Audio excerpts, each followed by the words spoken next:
buenas noches, mis queridos amigos y amigas. Que Dios les bendiga grandemente en el nombre de Jesús. Bienvenidos a una nueva edición de su programa Fe Cristiana y Actualidad. Hoy estamos aquí de regreso por la radio exclusiva 103.7 FM. Aquí transmitiendo para ustedes desde acá de Santiago del Estero, Argentina, norte argentino. En esta nueva edición, muy contentos y dándole las gracias al Señor, por supuesto, por cada oportunidad que tenemos de compartir con ustedes cada tema y cada material que traemos, que siempre tratamos de que sean temas interesantes para que por supuesto usted pueda disfrutar de todo el contenido que transmitimos durante estas horas de martes y jueves todas las semanas, una hora siempre acompañándote con la palabra de Dios, con la historia y por supuesto con temas teológicos y actuales de interés, ¿sí? El día martes estuvimos transmitiendo la última parte de un programa, de una serie de programas interesantes acerca de la persecución a los cristianos a lo largo de la historia. Quiero hacerte la invitación a que si no pudiste sintonizar ninguno de esos programas y no pudiste estar allí, quiero invitarte a que nos visites en nuestro canal de YouTube, Factor de Fe, perdón. Ahí estamos nosotros subiendo después de 24, 48 horas al final de cada transmisión. Estamos subiendo, por supuesto, toda la programación que ahí estamos desarrollando para ustedes. Y por supuesto, no te pierdas del contenido, suscríbete, dale like y activa la campanita de notificaciones para que siempre estés al tanto de todo el contenido que estamos subiendo, ¿no? Quiero comenzar diciendo que en cada transmisión tienes la posibilidad de comunicarte con nosotros. Voy a pasarte ahora los números telefónicos para que puedas escucharnos y asimismo también comunicarte con nosotros, ¿no? Al 385-425-5232, 425-0933 o escríbenos un mensaje de WhatsApp al 385-582-6280. Ahí en el WhatsApp puedes mandarnos tus comentarios, tus opiniones, tus agradecimientos, saludos o inclusive preguntas y pedidos de oración, porque estamos aquí siempre en compañía del Señor, por supuesto, el maravilloso equipo de producción compuesto por Jorge Carrizo y quien les habla, su servidor Omar Gutiérrez, en esta nueva edición. Bien, en esta noche vamos a estar comenzando no una serie de programas, sino quiero dedicarle esta hora a la mayor cantidad de información posible que pueda compartir acerca de la comunidad primitiva cristiana de Roma, ¿sí? Roma y su iglesia, ¿no? Vamos a ir destacándonos con unas pequeñas fuentes que pudimos encontrar durante nuestra investigación y por supuesto compartir con ustedes toda esta información para que usted se enriquezca de este material, ¿no? Y podamos ir desentrañando un poco cómo fue el cristianismo primitivo en el Imperio Romano, ¿no? Cómo se destacó y todo eso, porque dado que hemos tenido bastante afluencia en los últimos días en la historia del cristianismo, es importante que podamos entonces abarcar todos los espacios, porque de aquí estamos desentrañando bastantes riquezas de la historia, de la teología y de cómo se comportaba la iglesia en esos tiempos, ¿no? Nosotros es necesario que siempre seamos conscientes de nuestra historia para que podamos tener el valor de poder mirar nuestra historia, reflexionar y no repetir los errores, sino ir hacia adelante con un pasado bastante rico, un pasado lleno de tantas luchas, victorias, triunfos y muchas cosas, porque el Señor siempre nos ha acompañado desde que comisionó a los apóstoles hasta el final del mundo estará con cada uno de nosotros. Pero antes, quiero hacerte las siguientes invitaciones. Recuerda que estamos todos los lunes y sábados a las 21 horas en la Plaza Libertad, en Santiago del Estero. Ahí estamos predicando la palabra. Este sábado vamos a estar ahí en la Plaza Libertad compartiendo la palabra, orando por las personas que se encuentran allí, por las familias, toda persona que esté enferma, todo aquello que estén pasando por problemas, angustias y tantas cosas que se estén viviendo. Acércate a la plaza, vamos a compartir un momento de reflexión para tu vida. Vamos a estar orando los unos por los otros y acompañando, porque la iglesia tiene que ser eso, un hospital del alma, una mano amiga, alguien que verdaderamente pues esté en los momentos difíciles, ¿no? Y también invitarte este domingo a las 19 horas a la iglesia Aposento Alto, iglesia donde nos congregamos en Buenos Aires 120, todos los domingos a las 19 horas, horario de invierno. Así que te hacemos la invitación para que vayas con tus familiares, para que vayas a llenarte un poco de Dios. Allí despójate de todo lo que ha pasado durante la semana y llena tu corazón de la presencia del Señor, que Dios quiere hablarte, Dios quiere bendecir tu vida, Dios quiere demostrarte el propósito para el cual Él te ha llamado y te quiere llamar. Bien, vamos a comenzar ahora este tema, ¿no? Vamos a adentrarnos directo a la historia, ¿no? Porque para aprovechar lo máximo del tiempo vamos a meternos de lleno en la historia, ¿no? Primero que nada, todo el mundo ha oído hablar del Imperio Romano, ¿no? No tanto en cuanto a sus precisiones, de cómo era, cómo fue, quién la fundó, cuánto tiempo duró, pero todos alguna vez han escuchado el Imperio Romano. Y es importante saber que nosotros cuando vamos a hablar de la historia de la iglesia, la historia del cristianismo como tal, no podemos divorciarla de su contexto sociopolítico, ¿no? Porque el contexto sociopolítico logró que cosas acontecieran y que estas cosas y estos acontecimientos fuesen interpretados por las primeras comunidades cristianas como, como parte de su historia y su desarrollo, ¿no? Entonces es importante saber de dónde venimos, dónde nacieron las doctrinas que creemos, quién fue el primero que dijo tal cosa y cómo pasó todo esto y cómo se fueron desarrollando las distintas tradiciones cristianas y que por ende es necesario que nosotros vayamos al origen de todo, ¿no? En el momento en que el cristianismo empieza a esparcirse como doctrina, como nueva fe, recordemos que en los tiempos de Jesús el emperador Tiberio era quien estaba, según nos narra el Evangelio de Lucas, era quien estaba al poder en ese momento cuando Jesús ejerció su ministerio, ¿no? Recordemos que Jesús tuvo un ministerio de aproximadamente 3 años, siendo crucificado en el año 33 después de Cristo, y tras su resurrección comienza la comunidad cristiana, una vez que Jesús asciende a los cielos, como nos narra el capítulo 1 del libro de los Hechos en la Biblia.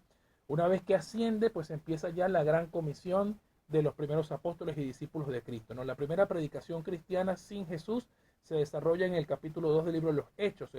El apóstol Pedro se levanta y comienza a predicar todas estas verdades evangelísticas acerca de Jesús, y ahí nace la iglesia con 3.000 miembros. La primera iglesia se desarrolla ahí en Jerusalén, ¿no? En Jerusalén, donde tiene nacimiento el cristianismo en tiempos del emperador Tiberio, ¿no? En aquel entonces, tanto Jerusalén como Judea, todo ese espacio y todo el territorio de lo que hoy forma parte, de lo que hoy constituye Jerusalén, estaba bajo el dominio romano. Recordemos que prácticamente todo el imperio romano era tan extenso a nivel de Oriente y Occidente que llegó a tener una población total de 88 millones de habitantes. O sea, imagínense la gran mayoría de toda la población mundial civilizada conocida, ¿no? Para aquel entonces. Y el imperio romano fue como imperio fundado en el año 27 antes de Cristo y se mantuvo unificado hasta finales del siglo IV, más aproximadamente al 395, donde sufre una ruptura y se divide en dos: el imperio romano en el occidente y el imperio bizantino en el oriente, que no dejó de ser romano, pero se empezó a conocer como el imperio bizantino, ¿no? El imperio romano de occidente duró muy poco tiempo después de la división como imperio, así que en el año 476 después de Cristo sufre la primera caída del imperio y ya la rama occidental como tal había sufrido ya la caída, ¿no? El imperio bizantino o el imperio romano de Oriente sobreviviría hasta el siglo XV, hasta la primera mitad del siglo XV, por allá por el año 1453, que es cuando definitivamente colapsa y termina cayendo para siempre. Ahí queda enterrado el imperio romano y toda la gloria que fue el esplendor de sus campañas militares y todo lo que el imperio romano significó, ¿no? Por allí, por el año 325, recordemos este acontecimiento que es importante de destacar: el emperador Constantino decreta, hace el edicto de Milán, donde se promulga al cristianismo como la religión de Estado, ¿no? Donde ya el imperio romano digamos, se convierte, no quiero decir se convierte, sino más bien acepta el cristianismo como una religión oficial, ¿no? Ya dejan de pasar las persecuciones, por lo menos en ese tiempo, y empieza de nuevo en el año 313, perdón, en el año 313 es cuando se genera el edicto de Milán, en el año 325 es cuando se genera el concilio de Nicea, donde se postulan las principales verdades fundamentales del cristianismo por primera vez como concilio, ¿no? En las distintas comunidades cristianas, ¿no? Pero bueno, en este antecedente que acabo de narrarte del Imperio Romano, es ahí donde se desarrolla el primer cristianismo, ¿no? Donde el cristianismo empieza a desarrollarse en el Imperio Romano ya como ente político, pero que nace territorialmente en Jerusalén. Nace ahí en Jerusalén, en Judea, en la provincia de Judea, que por supuesto era territorio conquistado por el Imperio Romano, pero después empieza a expandirse, ¿no? Muchos de las personas que vivían en todos los territorios del Imperio Romano, porque hay que empezar a entender que el territorio romano eran todos aquellos territorios conquistados por Roma, ¿no? Y cuando hablamos de la ciudad de Roma, estamos hablando particularmente de la capital de Roma, ¿no? La capital de Roma, de Italia prácticamente, ¿no? Entonces, cuando nosotros hablamos de los cristianos romanos, estamos hablando o vamos a referirnos estrictamente a los cristianos romanos que viven en la capital romana, más no así en aquellos que obviamente están en otras latitudes, que forman también parte de manera política del Imperio Romano, ¿no? Entonces, cuando nosotros vamos a hacer este análisis, es importante que hagamos lo siguiente, ¿no? Primero vamos a derribar el mito de que la iglesia romana era unificada, ¿no? Y que la iglesia romana era una sola iglesia institucional, que siempre fue uniforme, que toda la vida se mantuvo pensando lo mismo, de un mismo sentir, porque eso es totalmente falso y históricamente inadecuado e incluso inexacto, es totalmente inexacto a nivel histórico, ¿no? Tenemos que repasar un poco la historia para entender cómo que la iglesia llega a desarrollar tradiciones que nunca en su historia jamás han tenido una uniformidad en todas las comunidades cristianas, jamás. Eso nunca lo hemos visto, de hecho en las páginas del Nuevo Testamento ya hay atisbos de eso, porque podemos ver, por ejemplo, las 7 iglesias del Apocalipsis en el Asia Menor, que cada una de ellas tenía características distintas, particulares, pero no eran uniformes, no pensaban de la misma manera y eran independientes una de las otras, ¿no? También las iglesias de Corinto, de Éfeso, de Tesalónica, Colosas y todas estas ciudades griegas también eran iglesias que tenían particularidades distintas, de manera que si nosotros tomáramos el hecho o el dicho de que la iglesia siempre fue uniforme, fue una sola a nivel institucional, estaríamos no haciendo justicia a la historia de una manera en que podamos revisarla sin prejuicios, sin sesgo y poder abordarla de una manera honesta, ¿no?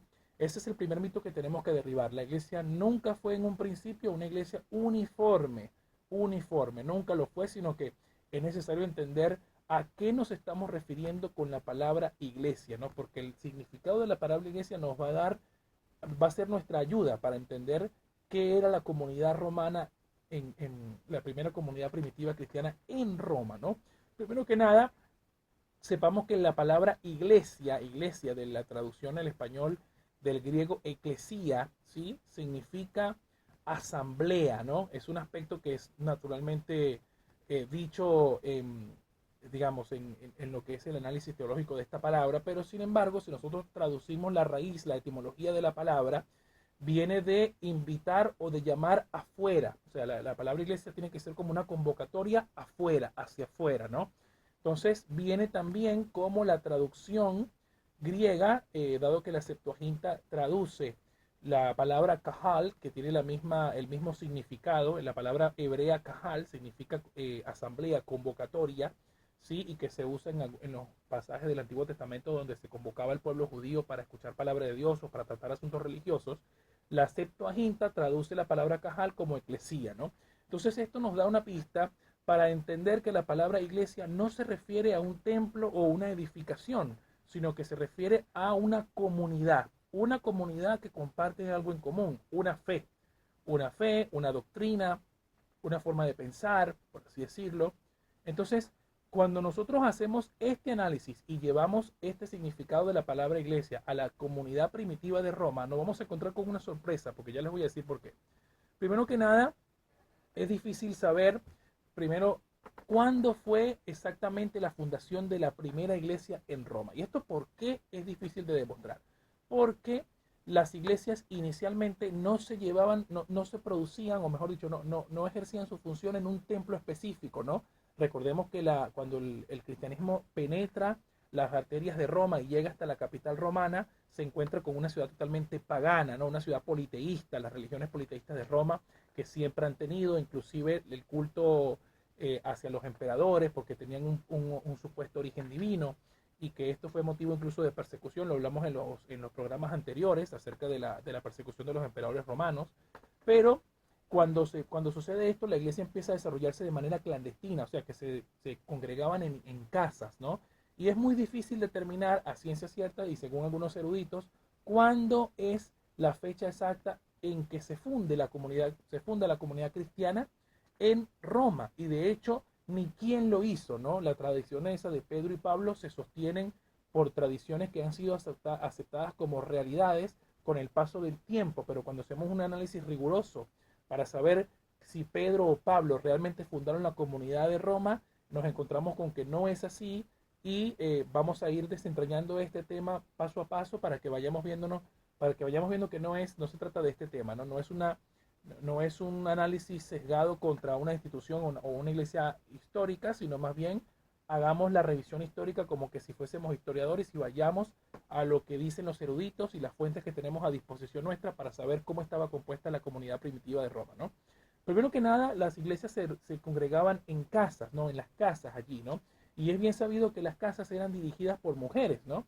Esto quiere decir que la mayoría de las mujeres que son mencionadas, por ejemplo, en Romanos capítulo 16, donde el apóstol Pablo hace una mención de ciertos nombres específicos, se trata de que estas mujeres no solamente eran prominentes dentro de las comunidades cristianas, sino que eran dadas al servicio en las casas, ¿no? Servían en las casas, ¿no? Por ahí se habla de Febe, que era diaconisa. Esto es un tema que yo ya voy a ir desarrollando después, porque ahora está en boga dentro de la Iglesia Católica el permiso para que está en boga más que todo para pedirle al Papa Francisco que deje a las mujeres ordenarse como sacerdotisas, ¿no? Dado que Febe, o por lo menos como diaconisas, ¿no? Dada que Febe está mencionado como una diaconisa en la Iglesia de Roma, ¿no? Esto es importante saberlo. También es importante saber que cuando nos referimos a Iglesia Universal o Iglesia Católica en la palabra griega, no significa la Iglesia Católica Romana que nosotros hoy conocemos, ¿no? Sino significa el alcance universal de la Iglesia, ¿no? De manera que todos los que somos cristianos nos consideramos universales, ¿sí? Universales porque es el alcance que tiene la Iglesia, ¿no? Ya después a nivel local tenemos otros nombres que nos distinguen unas de otras por ser iglesias locales, ¿no? Pero que compartimos eso en común.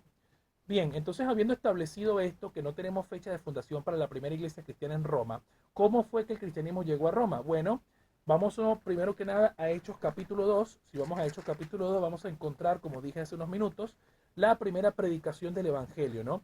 Recuerden que los judíos que vivían en distintas latitudes del Imperio Romano, cada vez que se celebraba una fiesta judía, ellos tenían que ir a Jerusalén para celebrar la fiesta, ¿no? Entonces, con motivo de la celebración del Pentecostés y de otras fiestas judías, las comunidades cristianas, las comunidades judías tenían que ir y hacer largos viajes a llegar a Jerusalén, celebrar la fiesta, y una vez que terminaban la fiesta se volvían a sus casas, ¿no? Donde sea que viviesen. Así que muy probablemente la comunidad cristiana romana se formó de la predicación de Pedro en Hechos capítulo 2. Esto no quiere decir que Pedro haya fundado la iglesia, ¿no? Porque cuando hablamos de fundar una iglesia nos estamos refiriendo a un trabajo apostólico hecho en una comunidad específica donde se pasa tiempo con la comunidad, hay discipulado, hay fundación de comunidad, hay enseñanza y hay, por supuesto, obispado en el sentido de la supervisión de la obra, ¿no?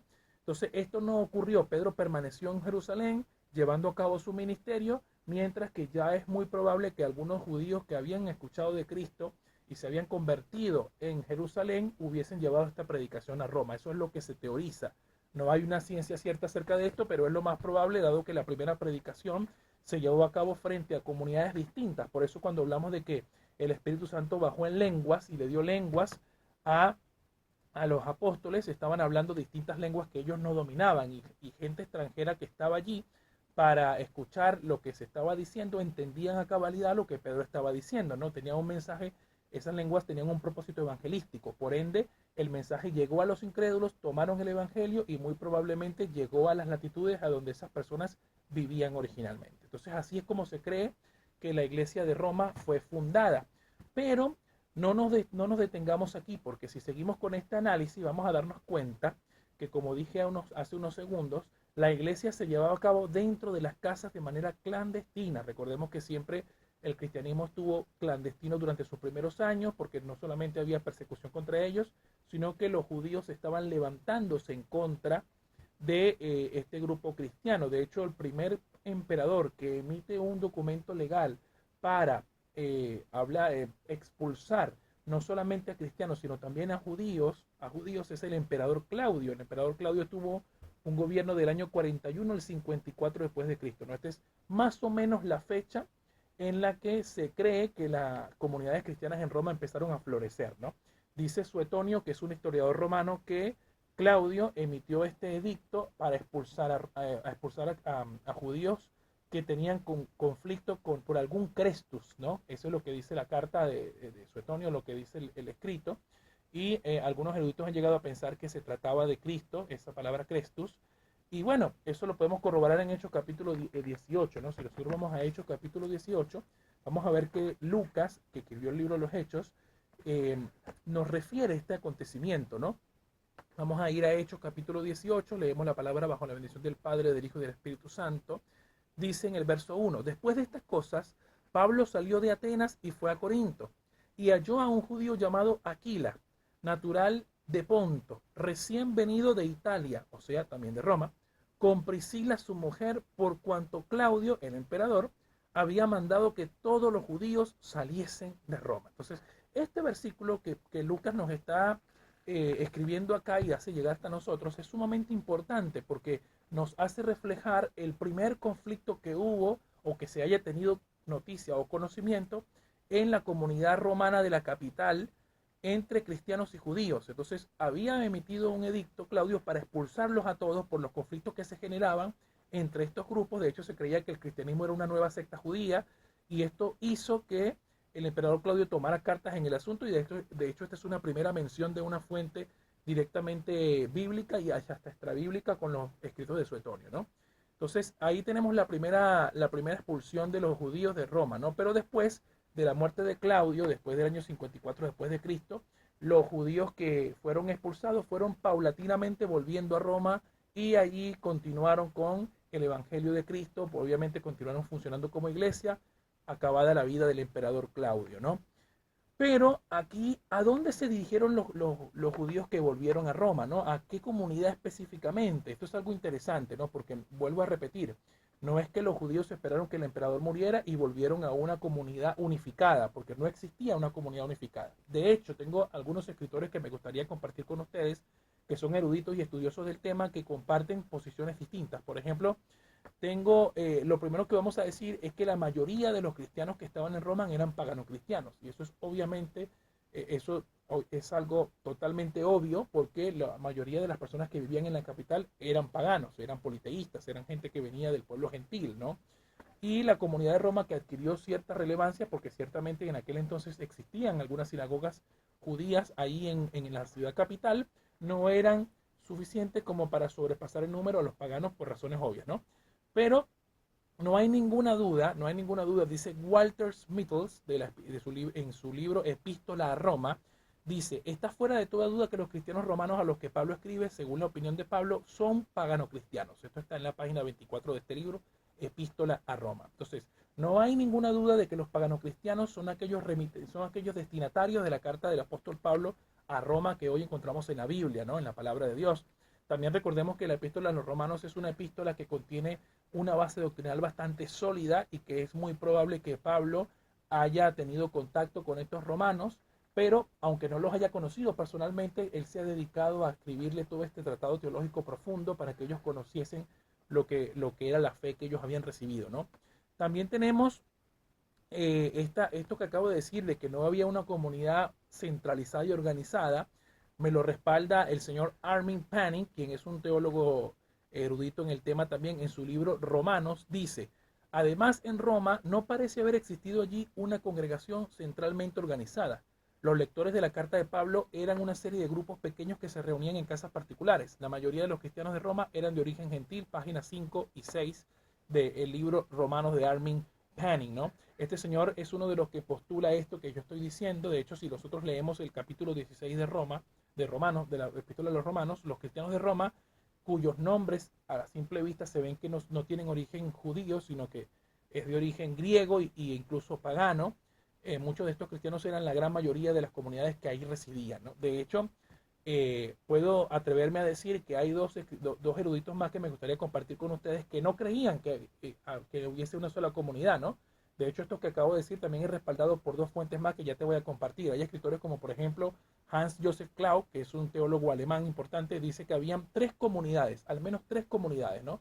Los judeocristianos, los paganocristianos y otro pueblo gentil que formaban parte de estas comunidades. Y todavía hay otro más que se atreve a decir otra cosa más, como Peter Lamp en The Roman Christians of Romans 16. La traducción sería Los cristianos romanos de Romanos 16. Este es un libro en su capítulo 14.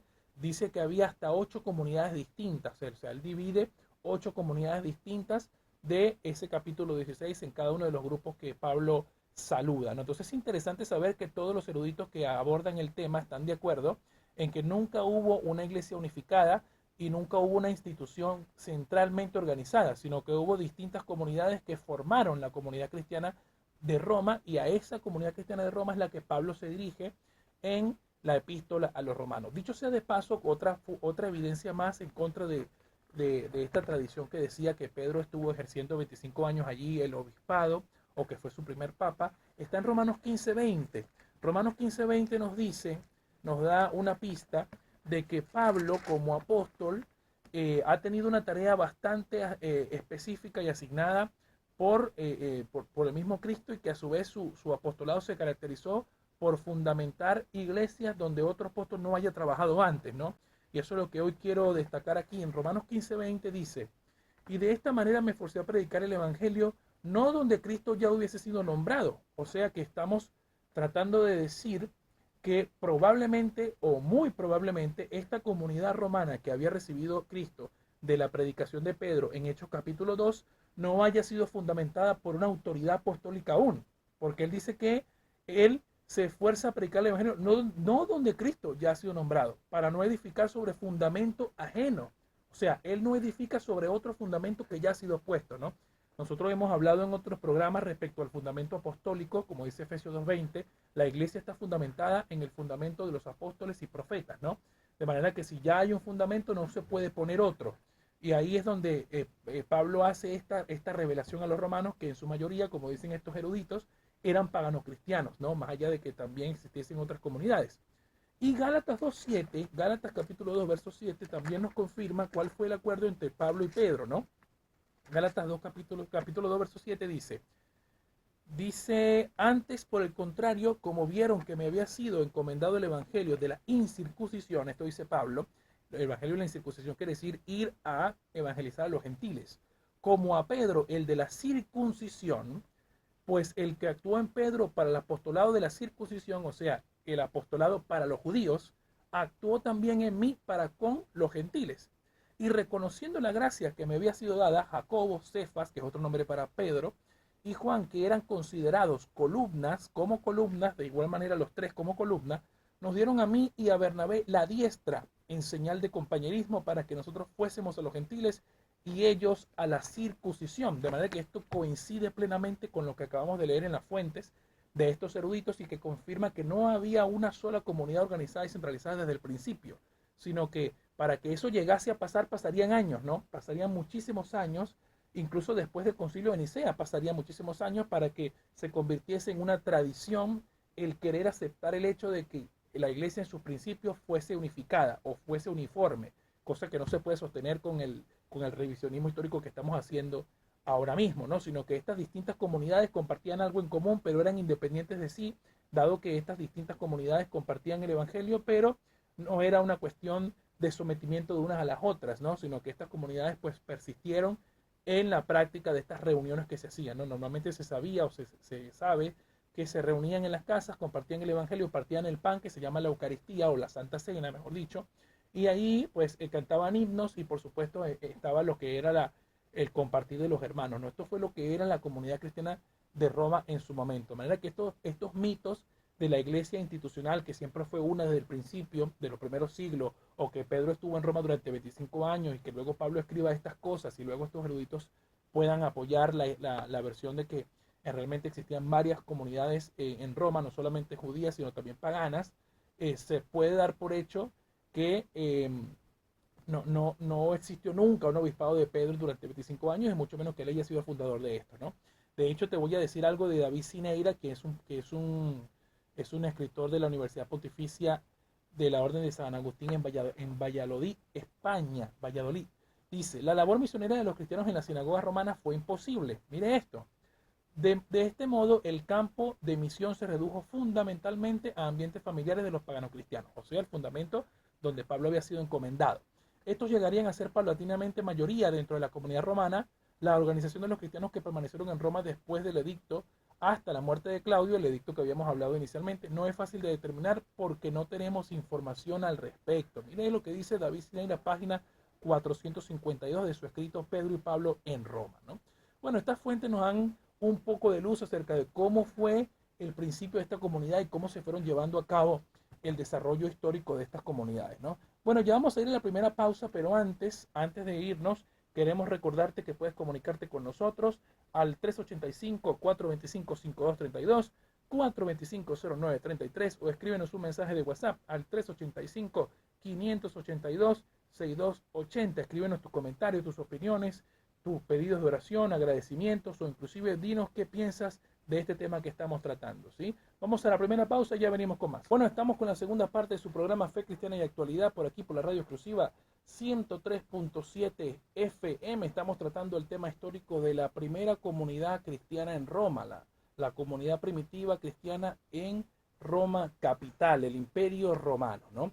Habíamos hablado entonces que la palabra iglesia se refiere a una comunidad que comparten en común las verdades fundamentales del Evangelio y la predicación de Cristo, y que no existía ni existió, al menos en esos años, una comunidad unificada, uniforme, que estuviese bajo el sometimiento, mejor dicho, bajo la sujeción de un obispo único monárquico, ¿no? Aquí podemos ver y hemos podido analizar incluso entre eruditos católicos y protestantes que opinan que en realidad esto no era así, dado que en Roma, después del emperador Claudio y consecuentemente con los demás emperadores que vinieron con la persecución, comenzando desde Nerón para arriba, las distintas comunidades empezaron pues a desarrollarse de manera clandestina, ¿no? De hecho, tengo un dato más interesante que darte, ¿no? Para que no levantasen sospechas, los cristianos que una vez fueron expulsados por el edicto de Claudio y que paulatinamente volvieron al Imperio Romano para seguir ejerciendo su fe, ellos prácticamente se habían organizado como un colegio funerario. ¿Qué significa colegio funerario? Era como una especie digamos, una especie de gente que se reunía con fines funerarios como una asociación para que nadie pudiese levantar sospecha de que se estaba llevando a cabo un culto cristiano, ¿no? Eso lo hacían dentro de las casas, ¿no? Lo podemos encontrar en la página 40 de la publicación del año 1991 del señor Jeffers, Conflict at Rome, Social Order and Hierarchy in Early Christianity, en Minneapolis, ¿no? Página 40 dice esto, ¿no? Este erudito lo dice así, ¿no? Era la estrategia que utilizaban los cristianos para poder encontrarse en su culto sin que nadie los moleste, ¿no? Bueno, también podemos decir que los judeocristianos no significa que tenían afinidad con los judíos, ¿no? Porque recordemos que los judíos que crucificaron a Jesús y que por supuesto odiaron a Jesús durante su ministerio y su predicación, eran judíos que no creían que Jesús era el Mesías. Por ende, cuando hablamos de judeocristianos, eran judíos conversos al cristianismo que creyeron el mensaje, que se dieron cuenta de que Jesús realmente es el Mesías y que al tener esta aceptación de Cristo como su Mesías, pasaban a ser esta población judeocristiana, pero que no tenían las mismas posiciones teológicas, inclusive que los judíos cristianos de Palestina. Oiga esto, ¿no? Porque los judíos cristianos que vivían en Roma no tenían la misma posición teológica ni tuviesen los mismos principios que los judíos cristianos de Palestina, ¿no? Esto también lo encontramos en el libro de Brown y Mayer, Antioquía, página 126, ¿no? Entonces, ahí podemos encontrar que hay una afinidad entre los judíos cristianos y paganos cristianos, pero que vivían en Roma y que se distinguían, por supuesto, de los que vivían en Palestina, ¿no? Por ende, cuando nosotros también nos damos cuenta con la evidencia interna de la Escritura, en Romanos 14 y 15, particularmente el capítulo 14 de Romanos, vemos que se desarrolló un conflicto entre cristianos débiles y fuertes, ¿no? ¿Quiénes son estos cristianos débiles y fuertes, no?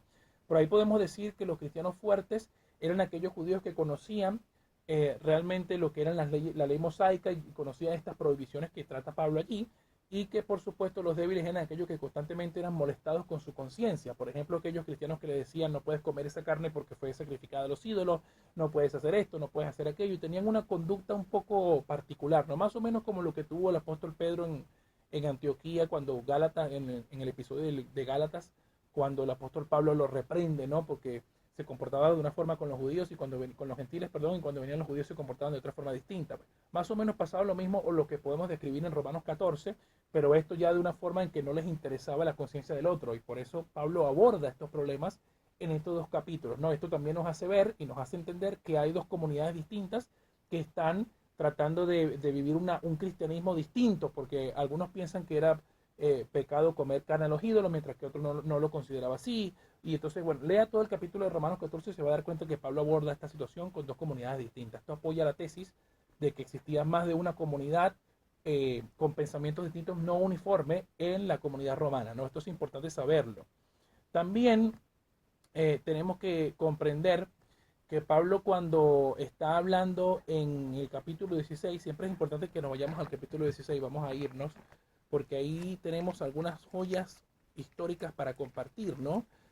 Vemos, por ejemplo, habíamos hablado de Febe, la diaconisa, ¿no? Que es la palabra diácono. Esta palabra significa, viene de la palabra diáconos en griego, y que significa levantar el polvo, ¿no? Es como una especie de referencia al servicio de las casas, ¿no? Más que todo las mujeres en aquel entonces que no tenían un papel preponderante dentro de las comunidades sociales y cuyo testimonio no tenía ningún valor, pero ellas eran en las encargadas del servicio de las casas, ¿no? Por eso cuando vemos el relato de Juan, en el Evangelio de Juan, de Marta y la hermana de Lázaro, que eran amigas, Marta, María y Lázaro, vemos que Marta está constantemente sirviendo en la casa. Bueno, más o menos ese es un reflejo de cuál era el papel de la mujer dentro de la cotidianidad en el seno judío, ¿no? Y también no era así distinto en las comunidades cristianas romanas, que venían con esta cultura y que por supuesto chocaban con la pagano-cristiana, porque ciertamente los paganos tampoco tenían este valor por la mujer, pero tenían otra preponderancia, otra forma de ver las cosas, ¿no? Tenían otro papel, otro rol allí metido en Roma, ¿no? De hecho, Peter Lamp dice en el libro Christian, en página 56, dicho conflicto era entre los débiles y los fuertes, ¿no? Otros exégetas consideran, como un paréntesis general, que esto eran dos comunidades distintas, ¿no? Eso es lo que acabo de explicarles, ahí le di la fuente, ¿no? Página 56 de Christian, según Peter Lamp, que lo habíamos leído también al principio en la primera pausa, ¿no? Pero bueno, es interesante saber que también el apóstol Pablo, cuando se dirige a estas comunidades, evita hablar de la palabra eclesía, ¿no? Porque no quiere referirse a una comunidad unificada que no existe, sino que quiere referirse a cada una de las comunidades para abordar los distintos temas que ellas están presentando, ¿no? De hecho, en Romanos 14, que vemos las prescripciones alimenticias y las restricciones de días, ¿no? Que el día sábado, las fiestas judías, que eso, que es un tema que está abordando Pablo también allí, habla de que no hay uniformidad dentro de esa misma comunidad, ¿no? Entonces, como dije, ya se cree que hay de 3 a 8 comunidades distintas en esa iglesia, ¿no? En la iglesia como un todo, ¿no? No iglesia como de manera local se mantuvo ahí en Romanos, que probablemente había muchísimas congregaciones dentro de esas casas que no tenemos la precisión histórica, ¿no? Pero cuando vamos, por ejemplo, a capítulo 16, verso 3 en adelante, vamos a empezar a ver una serie de cristianos conocidos por Pablo, algunos no tan conocidos y otros que Pablo ha oído hablar, pero que no lo conocen personalmente. Tenemos, por ejemplo, a Priscila y Aquila, que son bien conocidos, son colaboradores en Cristo Jesús, que expusieron su vida por mí, a los cuales no solo yo doy gracias, sino también todas las iglesias de los gentiles. Mire qué interesante esto también, ¿no? Aquí Pablo utiliza la palabra todas las iglesias de los gentiles, todas, ¿no? Todas las asambleas, todas las comunidades. Saluden también a la iglesia de su casa. Ahora aquí utiliza el término individual, ¿no? Porque se está refiriendo específicamente no a las iglesias de los gentiles como un todo, sino a una específica asamblea que se reúne en la casa de Priscila y Aquila. Mira qué tremendo esto, ¿no? Esto también nos derriba el mito de que la palabra iglesia solamente está referida a una institución, ¿no? Sino que está referida a la comunidad estrictamente, porque así lo revela el Nuevo Testamento, ¿no? La iglesia de su casa. Saluden a Epeneto, amado mío, que es el primer fruto de Acaya para Cristo, ¿no? Acaya es otro nombre para Corinto, para la ciudad de Corinto, ¿no? Saluden a María, la cual ha trabajado mucho entre ustedes. Saluden a Andrónico y Junías, mis parientes y mis compañeros de prisiones. Se cree que Andrónico y Junías eran un matrimonio bastante preponderante, con un papel importante allí en Roma también, ¿no? De otra comunidad que no era la misma. Mis parientes y mis compañeros de prisiones, los cuales son muy estimados entre los apóstoles y que también fueron antes de mí en Cristo. Mire qué tremendo esto, ¿no? Saluden a Amplias, amado mío, en el Señor. Saludan a Urbano, nuestro colaborador en Cristo Jesús, y a Estaquis, amado mío. Ya usted puede darse cuenta que estos nombres ya no tienen tanta etimología judía, ya empiezan a ser cristianos paganos porque son nombres que no acostumbraban a escucharse en esos lugares, ¿no? Saluden a Apeles, aprobado en Cristo. Saluden a los de la casa de Aristóbulo, ¿no? La comunidad que está ahí en esa casa. Saluden a Herodión, mi pariente. Saluden a los de la casa de Narciso, los cuales están en el Señor. Saluden a Trifena y a Trifosa, las cuales trabajan en el Señor. Estas son dos mujeres que ya cuando Pablo las tiene que nombrar así, es porque ya tienen un papel de servicio preponderante, importante en esa comunidad, ¿no? Las cuales trabajan en el Señor, y se cree por eso que las diaconisas que están en este servicio, ¿no? Que prestan este servicio, no solamente sirven en las casas, sino que tienen un papel en el ministerio que es relevante, ¿no? Pérsida, la cual ha trabajado mucho en el Señor. Saluden a la amada Pérsida. Saluden a Rufo, escogido en el Señor, y a su madre, Mía.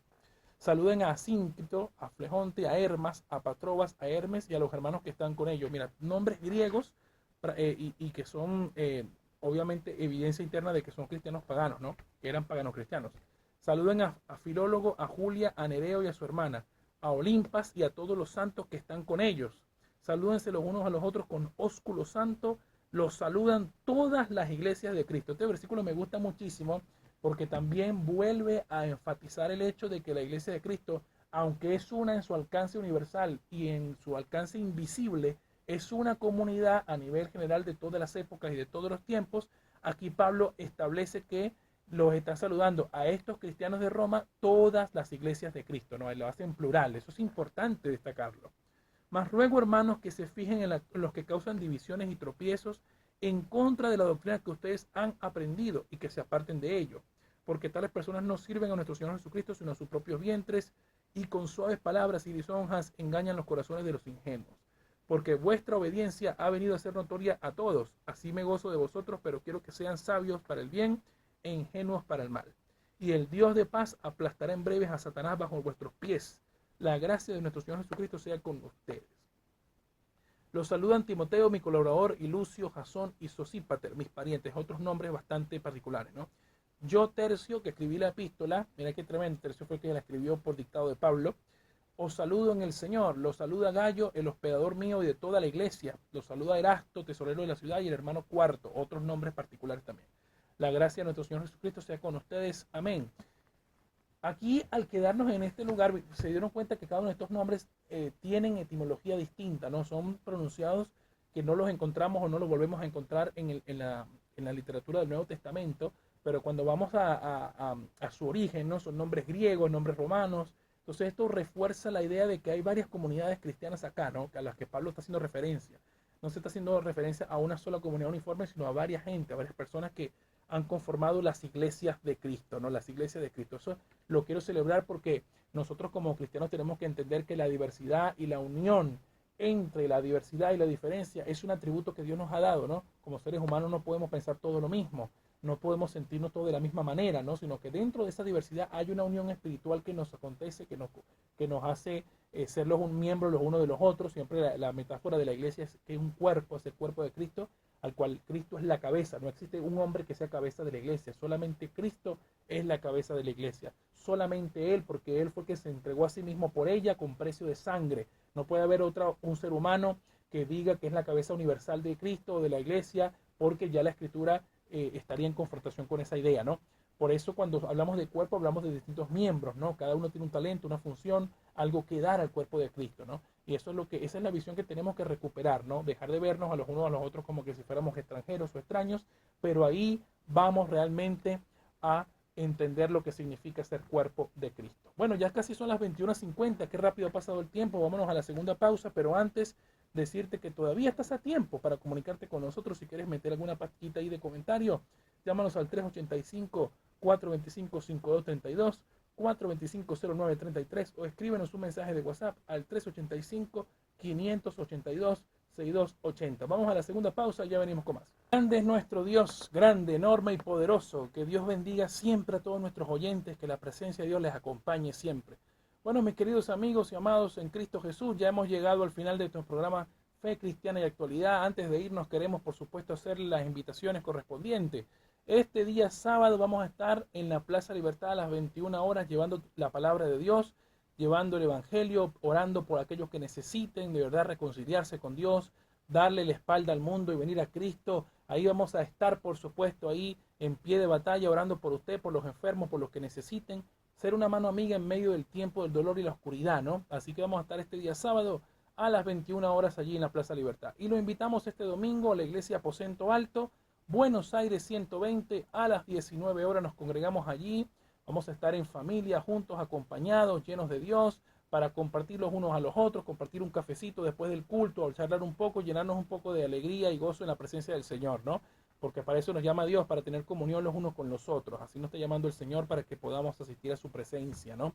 Y quiero recordarte que si no has podido sintonizar este programa desde su comienzo, luego puedes visitarnos por nuestro canal de YouTube, Factor de Fe y Perdón. Suscríbete, activa la campanita de notificaciones para que te llegue todo el contenido, porque cada transmisión es subida 24 o 48 horas después a esta plataforma. Estamos ahí creciendo poco a poco, ya somos casi 80 suscriptores, apenas estamos creciendo, muy pequeños aún, pero bueno, ahí estamos creciendo, ahí estamos con el Señor mano a mano ahí compartiendo todo el contenido y esforzándonos para traerle a ustedes siempre contenido de edificación, contenido de estudio, historia y poder crecer juntos en la presencia del Señor. Bueno, antes de despedirnos, quiero decirte que no es casualidad que hayas sintonizado esta radio, que hayas visto este video de YouTube y que por supuesto es nuestro placer y privilegio poder compartir contigo lo que un día alguien hizo por nosotros. No importa cuál sea la situación que tú estés pasando, no sé si de verdad estás pensando mucho en tu deuda, en tus problemas, en tu problema de salud, en tu angustia, en tu ansiedad. Yo quiero pedirte que ahí donde tú estés, hoy hagas algo que nunca hayas hecho.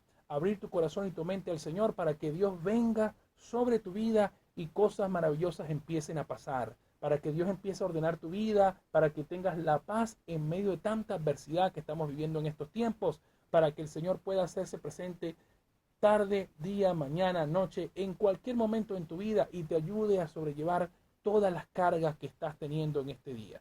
Así que si quieres hacer esto realidad, yo quiero que repitas conmigo esta oración y no cambies la emisora ni te vayas a dormir sin antes llevarte la bendición de Dios. Así que si tú estás de acuerdo con esto y que ya no hay más nada que perder, ¿qué podemos perder si aceptamos a Cristo en nuestro corazón?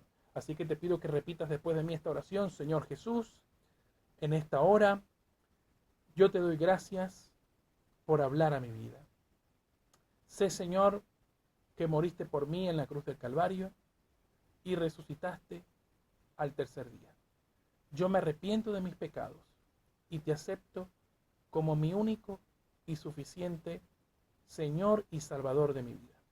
A partir de hoy, entra en mi vida, cámbiala, transfórmala y enséñame a caminar contigo desde hoy y para siempre. En el nombre de Jesús. Amén. Si tú hiciste esta oración, déjame recordarte que dice la Biblia en Romanos 10:9-10, que si confiesas con tu boca que Jesús es el Señor y crees en tu corazón que Dios lo levantó de los muertos, serás salvo, porque con el corazón se cree para justicia, pero con la boca se confiesa para salvación. Y también dice la palabra que Jesús dijo, el que me confiese delante de los hombres, yo le confesaré delante de mi Padre. A partir de ahora sea la presencia de Dios con tu vida y nos estamos despidiendo. Saludamos a todos los hermanos que nos escucharon, saludamos a la gente en Venezuela que nos escuchan. Bueno, vamos a estar ahí, encontrarnos este día sábado a las 21 en la Plaza Libertad y este domingo en la Iglesia Aposento Alto en Buenos Aires 120 a las 19 horas, horario de invierno. La cita es hasta el próximo martes por aquí por Radio Exclusiva 103.7 FM. Nos despedimos ya aquí con el equipo de producción, Jorge Carrizo, con este maravilloso trabajo que siempre hace posible que podamos estar acá. Quien les habló, su servidor Omar Gutiérrez. Que Dios les bendiga. Hasta la próxima.